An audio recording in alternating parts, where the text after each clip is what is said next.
Hello, everybody. I'm just going to give us a couple more minutes, like 2 minutes, to see if anybody else joins us, and we will get started for today.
Hello, everybody. I'm Cindy Einspar. I'm with the Natural Resources Conservation Service.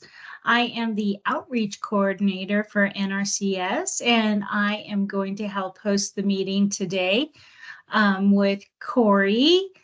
And I just want to get us started with the slideshow and also to let you know that this meeting is being recorded and will be posted on NRCS's website for people to view at a later time.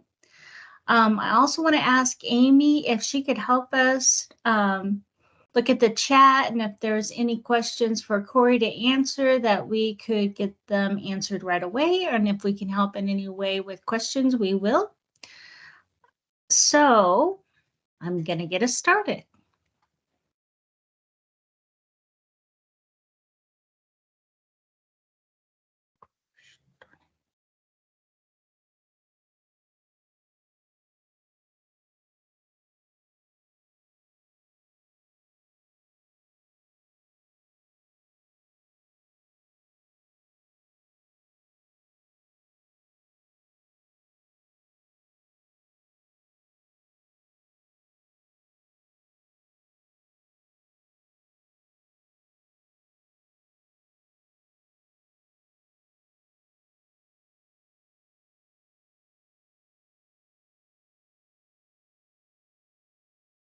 I guess maybe I'm not. I'm having a mouse issue.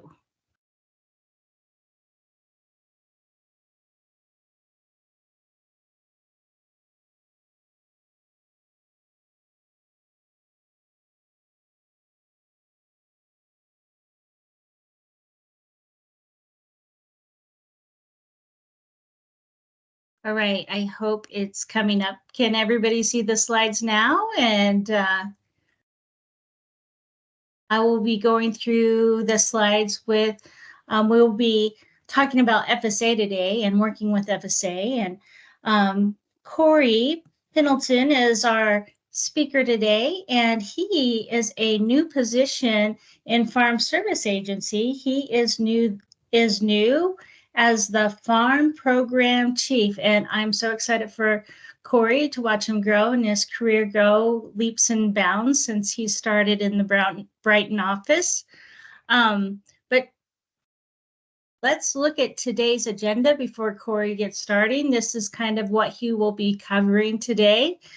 Some really good general questions about FSA, and everybody that even works with NRCS is always working with FSA first to get the ball going. So also I would like to do some recognition of some people that serve on our committee for the Beginning Farmer Rancher and these webinar series. We do not have Liz with us as she's traveling right now, but of course Corey is replacing her with FSA. I'm with the Natural Resources. I'm Cindy Einspark. Amy is here with us from RD. And we have Jeff from Risk Management that was able to join us as well and is a regular team member for us. So with that, Corey, I think we're ready to get started, and you might want to give them a little bit of background about yourself and see where this program goes today. Great, thank you, Cindy. As Cindy mentioned, my name's Corey Pelton. I have recently taken over as Farm Program Chief for the Conservation and Price Support branch in our state office with Farm Service Agency here in Colorado. I started with the agency about 15 years ago in the Brighton Service Center as a program technician. That's where I met Cindy and have kind of known her as I've taken many different roles in the agency. So I'm very excited to join you this afternoon. Liz reached out with her conflict and asked if I'd be able to step in and discuss Farm Service Agency and kind of some information on how to get started with us. So with that being said, Cindy's going to control my slide presentation, so I'll let her know when it's time to move on. But for those of you that may not know, Farm Service Agency is a customer-driven agency, and we're focused on supporting agricultural communities by providing many different services, farm programs, farm loans, commodity operations, and we also instill some management and state operations when emergencies arise. Next slide, please. On this slide, just kind of a quick overview of some of the programs that both farm programs and farm loans offer. If you've been on previous webinars, some of these programs have been dove into in a little bit more detail. And you can also find recordings of those webinars on the website on this email. So if you need a little refresher on some of the stuff that FSA does as far as farm programs, farm loans, I do encourage you to take a look at those previous webinars. Today is going to be more focused on kind of how to get started with our agency. Next slide, please. As you can see, FSA has a large presence throughout Colorado. We have 37 service centers, or 37 farm program service centers with 9 farm loan teams that cover all 64 of Colorado's counties. Farm loan offices located in Grand Junction, Cortez, Alamosa, Pueblo, Lamar, Hugo, Sterling, Brighton, and Denver. So encourage you, there's a website that's got a link to our service center locator.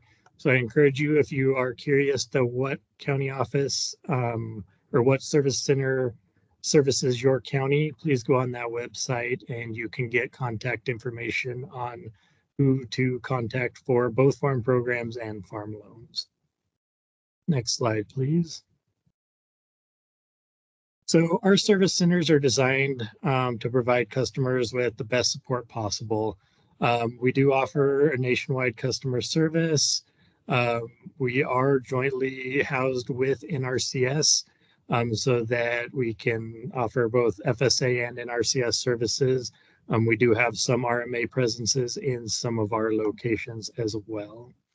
But really, I'm here to assist producers have success with their specific operation. Next slide, please. All right, so now we're going to kind of dive into how to best get started with FSA. I'd say the first thing and probably the most important thing is go on and figure out which service center is the service center that takes care of your county, and then contact that office. I think the contacting the office is the most important thing. We have a very knowledgeable staff that will be able to help you step by step on how to get you get the information needed so that we can get you eligible and get you participating in the programs that we serve. The staff is able to assist you in person, by phone, by email. We also, as we'll see later on in our presentation, are starting to introduce other digital tools that will assist in this process. The other thing that really like to encourage is to research the programs and services that we offer. Our website, again, link here, has lots of access to fact sheets and information about the different programs and services that we have. So each operation is different and unique, and some operations may have multiple programs that will benefit you. Some may have one or two, but we encourage you to do some research based on what your operation is, and really see where you might be able to best benefit or best utilize Farm Service Agency to assist you. And then again, goes back to just working with your local staff. They'll help you file the eligibility paperwork, obtain a farm number. Again, these are kind of essential parts of getting started with FSA, but again, can't stress enough, reach out to that local service center and start that conversation. Next slide, please. All right, we're going to kind of go in over the next several slides of documents that are needed to start and get you rolling with Farm Service Agency. Before your initial visit to the office, here are some items that are useful to bring in. Copy of any deeds or lease agreements that you have, if applicable. Any copies of official documents for entities. So if you have LLCs or partnerships, those documents will help us as we start to go through eligibility documentation and get us the information to best get you set up to be successful with the agency. If you do have maps of where your operation is located, this is helpful. Definitely not required. We have tools that are available to us to help determine that. But it would speed up the process if you do have maps. Sometimes deeds can get a little complicated with location and stuff like that. And we want to make sure that we have a good location of where your operation is located. Any identification documents, so driver's license, social security number. If you do have a entity that you're going to be signing up under, any tax identification number that's associated with that. Again, as we get into eligibility, getting you applied for specific programs. If you are eligible for payments through those programs, we're going to need this information so that we are able to process those payments. Same with the voided check. If we're going to be signing you up for a program, most of our program payments are provided by direct deposit.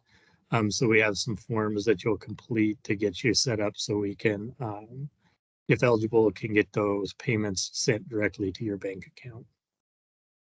And then if you just have any other general eligibility forms, and then we're going to go into what FSA will work with you to get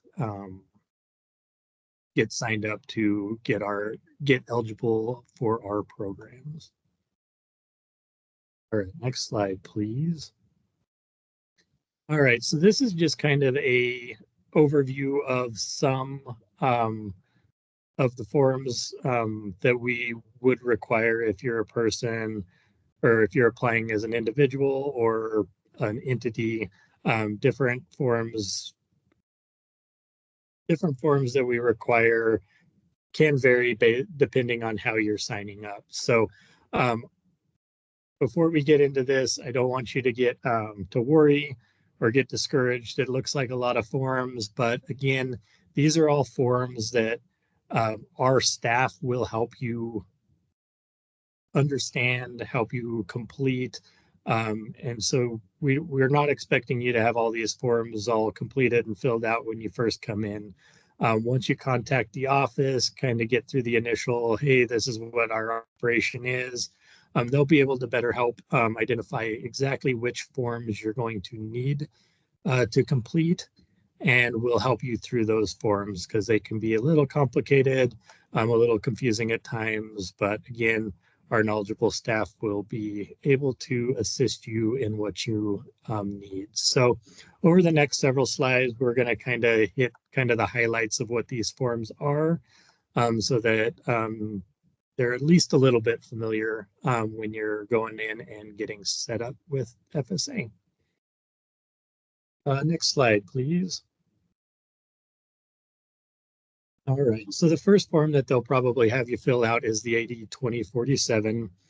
This is just our customer data worksheet. So this is going to get your name, address, contact information, social security number, things like that, so that we can get you set up in our system, so that as we progress and get eligibility forms completed, and as you start applying for programs, you're in our system. We're able to easily get you the information that you need for um, your operation. Next form on the list is the CCC 860 form. This is socially disadvantaged limited resource beginning farmer, rancher, and veteran farmer certification. Many of our programs give different different rates, or some of the provisions might be waived, fees waived, things along those lines if you qualify as one of these um, socially disadvantaged limited resource categories. So for entities, they can also apply for this. They would qualify if 50% of the entity or greater is in one of these categories. So this is a form that you'll be able to fill out to identify if you are a part of one of these categories. Next slide, please. All right, AD 1026, that's highly erodible land conservation and wetland certification. So you'll go through a few questions to make sure that you comply with the HEL certification. So mostly this is just making sure there's no converted wetlands, and then if there is highly erodible land, that we're aware, so we can make sure that you are in the programs that are best suited for you. The next several forms basically are us gathering information about you as an individual or your entity, to make sure that how you're operating will qualify for our programs. So CCC 902, 902I, 902E, these are forms where the county office will collect information on how you're managing, how you're operating your specific operation, again, to make sure that you meet our eligibility qualifications for our programs. Next slide, please. CCC 901, this is a member information. So this is specific to entities. If we are taking manual forms, or if we need more information on the producers within an entity, we'll utilize this form to get the members' information. But usually we'll gather this information on those 902 forms, depending on if it's individual or entity or so forth. And again, while we ask you to bring in your any entity documents that you may have on that initial visit, but because this will help us in filling out these forms and determining your eligibility. The CCC 903 worksheet, that is used by the office to determine, based on how you've answered questions in the 902s, actively engaged and kind of giving that final eligibility determination so that we can get you ready to apply for uh, our programs. So again, just a little note under here that when it comes to entity operation documents, deeds, leases, trust, all that information is great to bring in on that initial visit because it'll help us get through this paperwork a little speedier to get you get the information we need to get you eligible for our programs. Next slide, please. Last couple of documents, the CCC 941. So this is our adjusted gross income form. So with most of our programs, if not all of our programs, there is a 900,000 adjusted gross income limitation that's applicable for you to qualify for our payments. So this form just asks some questions regarding the previous 3 taxable years to make sure that you are in compliance with this limitation. And then finally, the FSA 211 form. This is the power of attorney form for Farm Service Agency programs. You may or may not utilize this form, but if you do have another person who will be signing on behalf of you for Farm Service Agency programs, you will complete this form and submit it with your local office. Again, not required, but if you do intend to have somebody signing on your behalf, you would complete this form as well. All right, next slide, please. A few other forms that are that we'll look to getting. Again, I mentioned earlier, our USDA payments generally are issued direct deposit. There's a few extenuating circumstances where a paper check might be submitted, but for the most part, our payments are done by direct deposit. So the SF 3881 form will collect your bank information. Again, we'll require a copy of a voided check so that we can make sure our routing and account information is correct, and we'll get that set up in the system. So if you qualify for any program payments, that payment will go directly to your bank account. Just a note here, if you're an NRCS customer only, they have form SF1199A. That is the same form. The same purpose on that form is to collect your banking information for direct deposits. And then FSA 2038, this is the Farm Business Plan for farm loan applicant borrowers. So if you're going to be working with our farm loan division specifically, they have this worksheet that'll be part of your application process that you'll complete so that they can gather information for their borrowers. All right, next slide, please. So again, that was a lot of information, a lot of documents. Again, I want to stress you don't worry about knowing all of that information when you go in. Contact the local office, discuss your operation. They can set up a meeting with you to go through all of this stuff and get you the information you need and help you through all those documents. So definitely nothing that you'll be required to have on your initial visit, but you'll want to have that information available so you can work through that because the first step in getting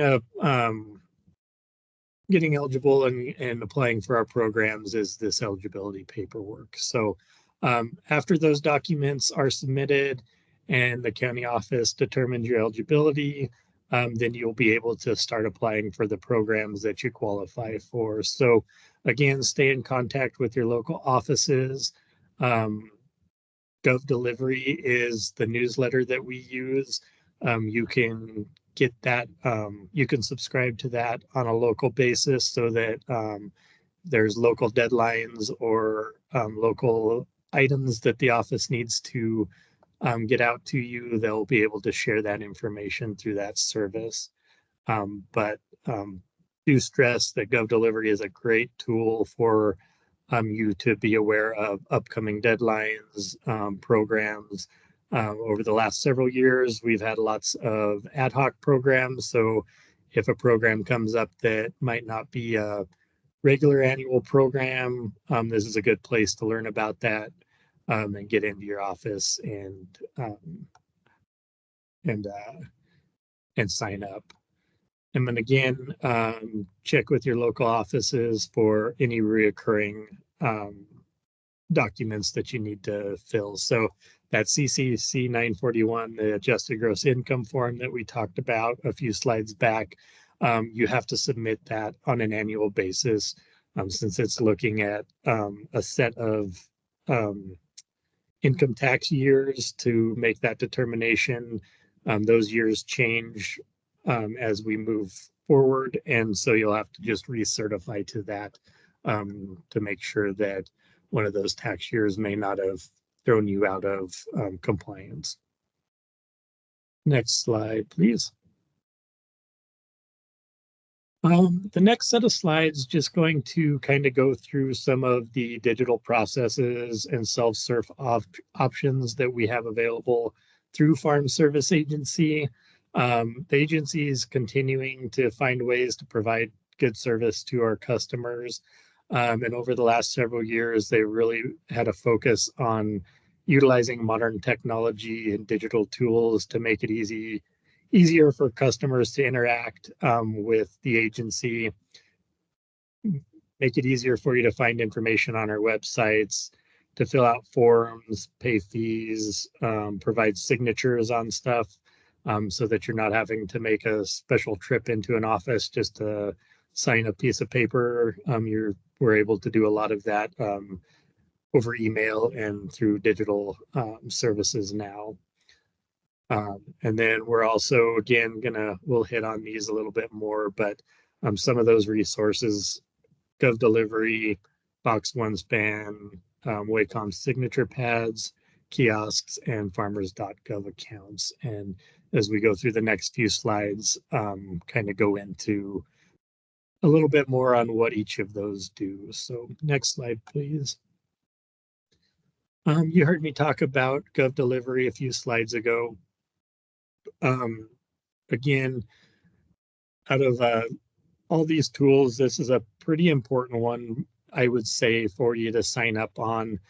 This is where we try to get a lot of our messages out to producers through newsletters, text message alerts, items like that. Just if upcoming deadlines are coming, if something in a program is changed, if we need you to get in to report acres, and also if we've got upcoming outreach events or producer trainings or things like that. This is the resource that we use to get that information to producers. So there's a link below on how you can get subscribed to this service. Pretty easy, just provide your email address and what county office. You can also work with your county office to get you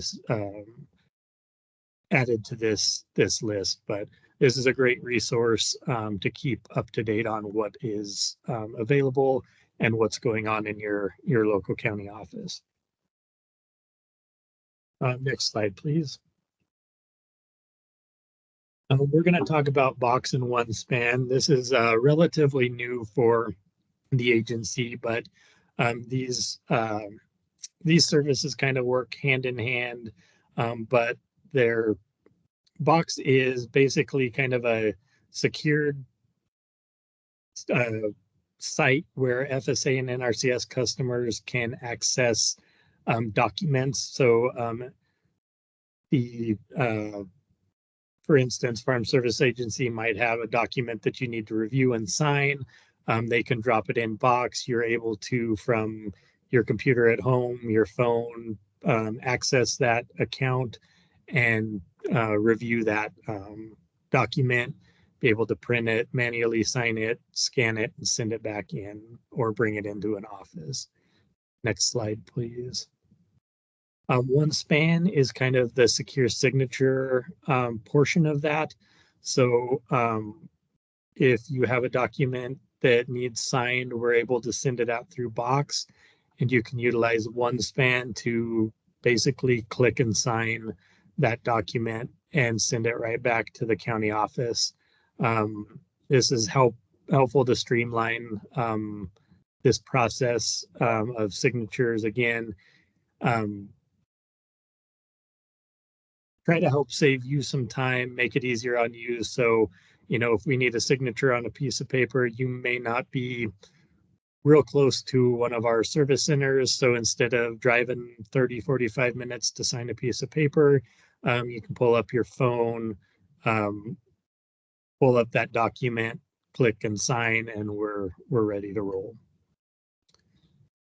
Next slide, please. Again, this is just kind of a recap of how Box and OneSpan kind of work together and the steps. So the Farm Service Agency or the USDA Service Center staff will initiate a Box invitation.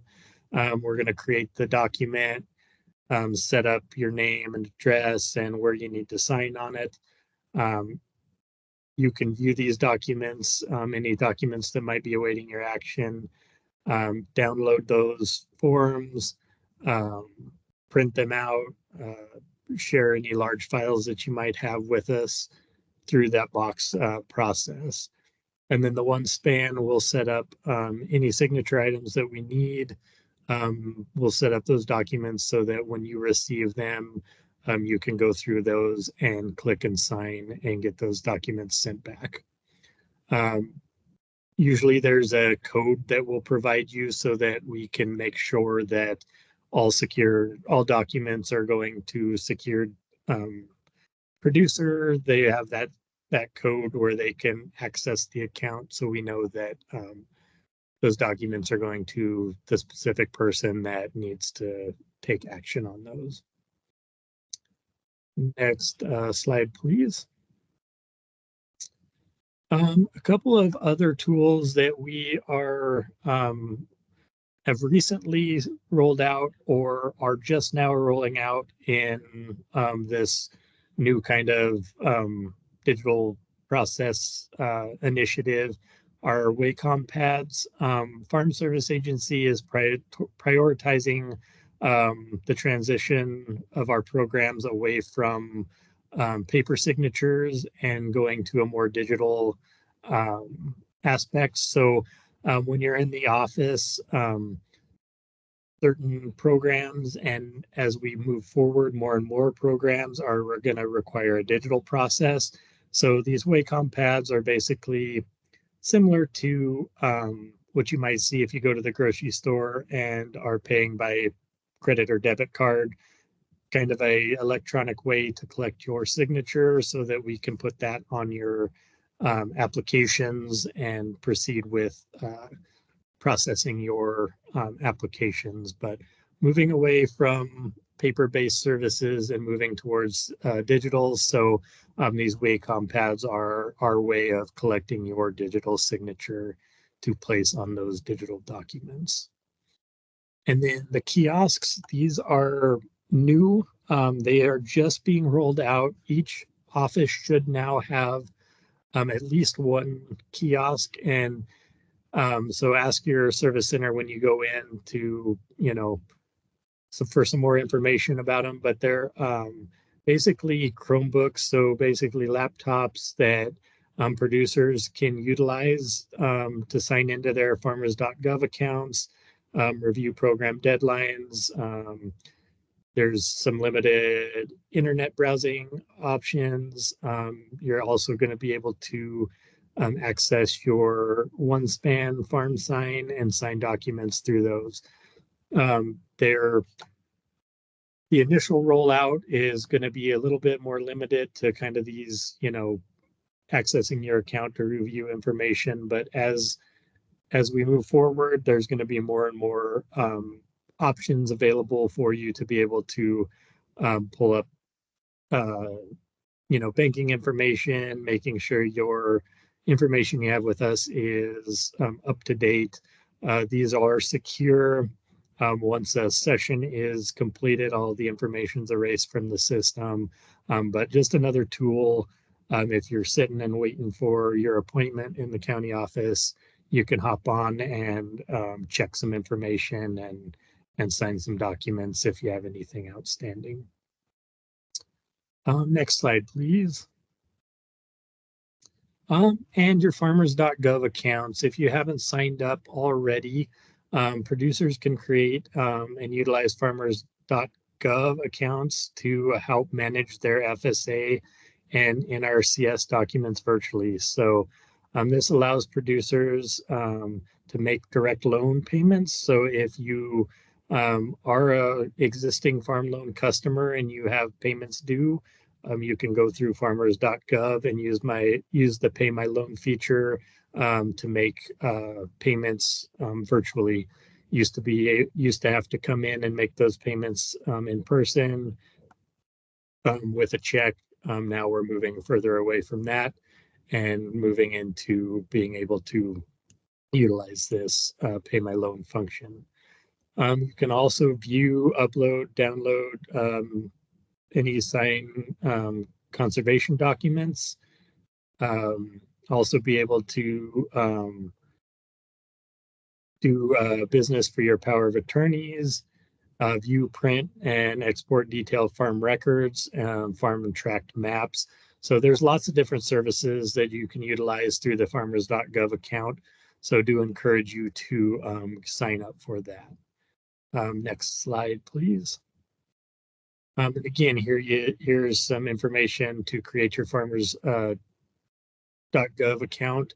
You're going to need your USDA customer records. So again, when you come into the office, get your farm number, eligibility documents, but you'll be able to, once you have that established, you'll be able to go in and go to your account, login.gov, and sign up for this farmers.gov service.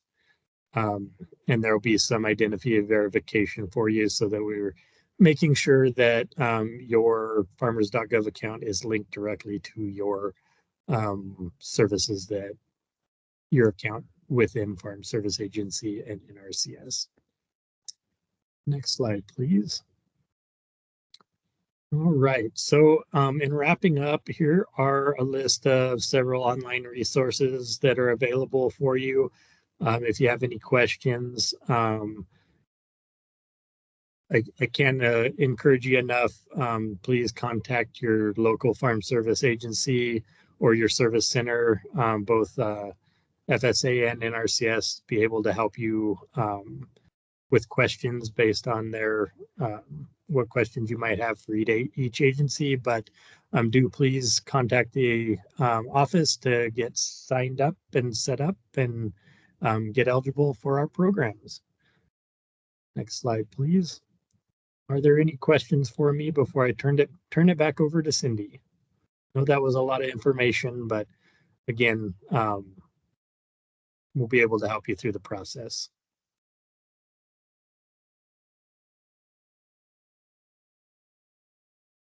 Great. Well, again, thank you all for allowing me to hop on and give you that rundown, and I'll turn it back over to Cindy.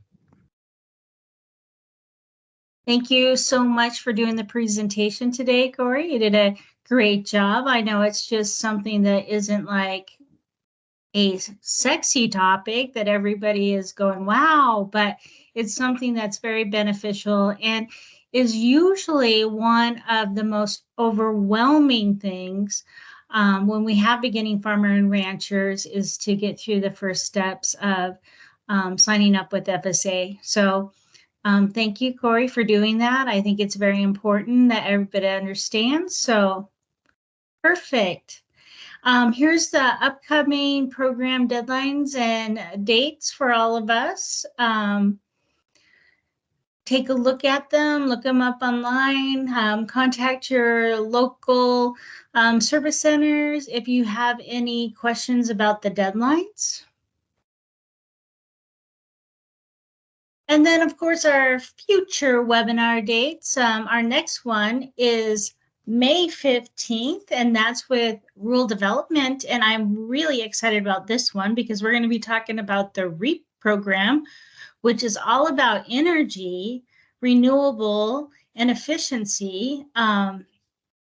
It's just something that NRCS doesn't really deal with that much. So that makes me excited to learn all about it. And then, of course, the value added producer grant that RD has. And that could be anywhere from processing to marketing and expanding markets. And I'm excited to learn more about that and how we can support our local farmers with their innovation and expanding their markets.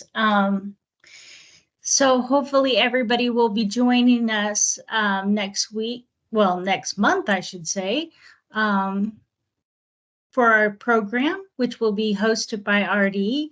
Again, these are the contacts of the people today from the different agencies that anytime that you have any questions or you can't get a hold of anybody, please feel free to reach out to us. And before we adjourn for the day, does anybody have any questions in general about any kind of programs? Are they having any problems signing up with any of USDA agencies? Because you have everybody online right now. It looks like we have a guest typing.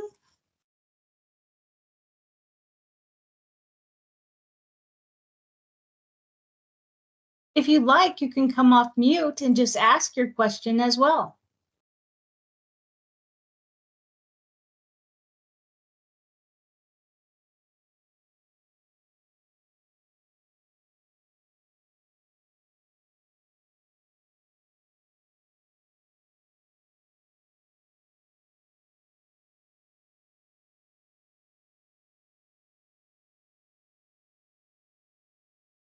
We'll give Alex a minute. Does anybody else have any questions?